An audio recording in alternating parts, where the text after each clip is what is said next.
मैं तो थक गई है, मुझे प्यास लगी है। तो भगवान बोले प्यास लगी है पर मैं तुझे पानी पिलाऊं कहते, क्योंकि दुर्वासा मुनि तब से क्रोधी थे, उनके क्रोध आ गया तो फिर ये हमारे यहाँ नहीं आएंगे। पर भगवान ने बोला कोई बात नहीं देवी, मैं कुछ ना कुछ करता हूँ। भगवान ने अपने चरणों के नाखून को वहां पर जमीन को खुरदा है, और जैसे खुरदा वहीं से गंगा प्रकट हुई, और जैसे शीतल धार ऊपर से आई है तो माता रुक्मणी ने ऐसा हाथ लगा करके पानी पी करके अपने प्यास बुझाई।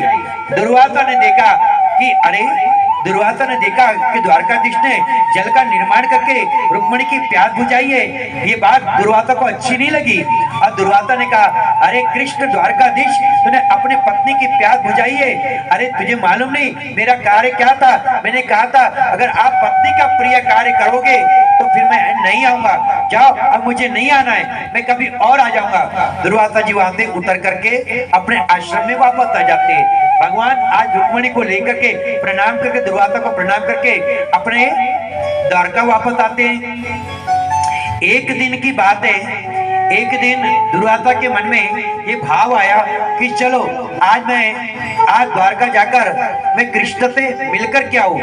और जैसे भगवान कृष्ण ने अपने अटारी पर खड़े थे और दुर्वासा को आते थे देखा, आज ऋषि मुनि महात्मा सदगुरु मेरे द्वार पर आए तो अटारी से नीचे उतर करके जोर से आवाज लगे, अरे ओ रुक्मणी, अरे ओ रुक्मणी, दुर्वासा मुनि आ रहे हैं, उनके लिए कुछ मिष्ठान बनाओ। क्योंकि ब्राह्मण साधु संत अगर हमारे दरवाजे पर आते तो उसे क्या खिलाना चाहिए? मीठा भोजन देना चाहिए, तीखा नहीं, मीठा भोजन। तो रुक्मणी ने अब लगा कि अब दुर्वासा मुनि आ रहे हैं, क्या करना चाहिए? जल्दी जल्दी जल्दी जल्दी खीर बनाई, और खीर बना करके मानो लेकर के आती है। दुर्वासा जी को प्रणाम किया, दुर्वासा जी आकर आसन पर बैठे, रुक्मणी ने खीर को ला करके द्वारकाधीश के हाथ में रख दिया, और खीर को लेकर द्वारकाधीश ने दुर्वासा को दिया। तो दुर्वासा ने क्या किया जानते हो? वो खीर को लेकर के पूरा का पूरा कटोरा द्वारकाधीश के मुंह पर फेंक के मार दिया। जैसे मुंह पर फेंक के मारा, रुक्मणी को हंसी आ गई कि लाओ ऐसे महाराज को कोई बुलाता है घर में, अरे खिलाओ तो खिलाओ, ऊपर से मारे भी, बोले ऐसे मारा तो नहीं चाहिए। उसी समय दुर्वासा को गुस्सा आया, दुर्वासा ने आज्ञा करी। क्या आज्ञा करी?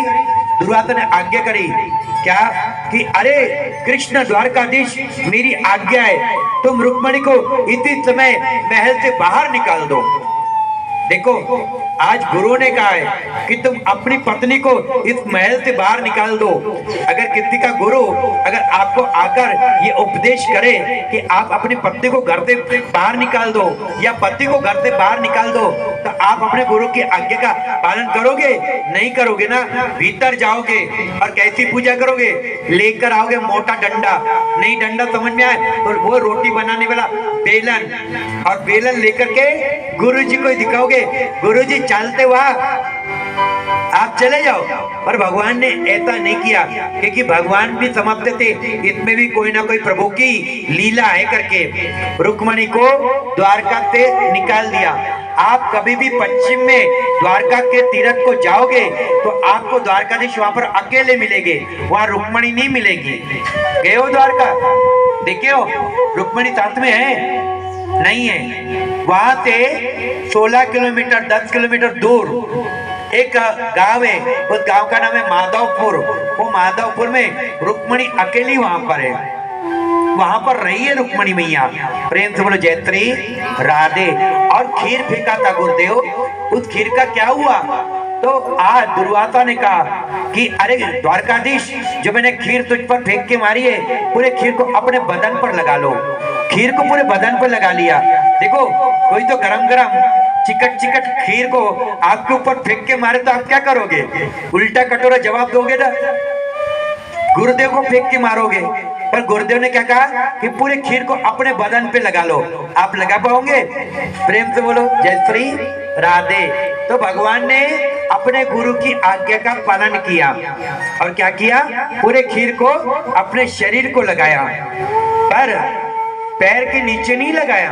क्यों? गुरुदेव का प्रसाद है, पैर के नीचे लगाओ तो अपराध होगा। दुर्वासा मुनि भगवान को समझ गए और कहने लगे, देख कृष्ण, आज तुझे क्रोध आना था पर तुझे क्रोध नहीं आया। तूने तो मेरे प्रसाद को अपने शिरोधार्य किया, पूरे शरीर पर लगाया। ले, मैं आज तुझे वरदान देता हूँ, आज तुझे वरदान देता हूँ कि पूरा तेरा शरीर वज्र के जैसा हो जाएगा।